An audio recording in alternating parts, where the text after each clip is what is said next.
In today's video, I am going to teach you how to connect Google Calendar with Hubspot.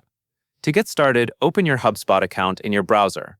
Make sure you are logged in and on the main dashboard because you will need access to your account settings for the calendar connection. Once you are there, look for the settings icon, which is usually displayed as a gear in the top area of Hubspot.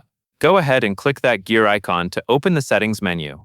After you click the gear, you should see a list of settings categories. This is where Hubspot organizes all of the tools and integrations that affect how your workspace behaves. Next, navigate to General. If you do not see it right away, you may need to scroll slightly or look within the Settings navigation panel to find the General section. Then, inside General, look for the Calendar tab, since this is the specific area that controls calendar connections. Now that you are in the Calendar tab, you are getting close to the integration step. Take a moment to confirm you are viewing the correct calendar settings page, because the options here will include how Hubspot connects to your scheduling tools. When you see the option to connect calendar, click it. This is the button that starts the process and brings up the available calendar providers. After you select Connect Calendar, Hubspot will ask you to choose which calendar service you want to link. In this case, select Google. This step matters because the setup flow and permissions will be tailored to Google Calendar, so you will have the right authentication steps. Once you choose Google, a login window will appear. You will need to log into your Google account in order to grant Hubspot access. Use your Google login details in the prompted fields.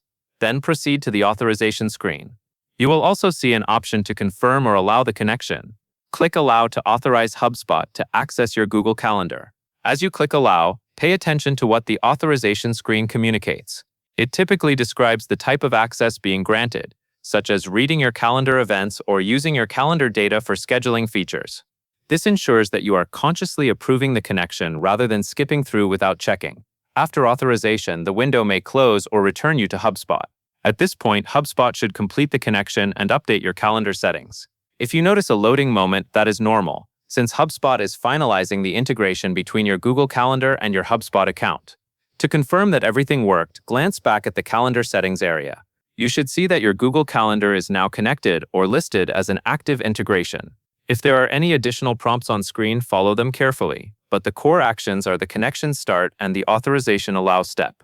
That covers everything you need to know, and that is all there is to it.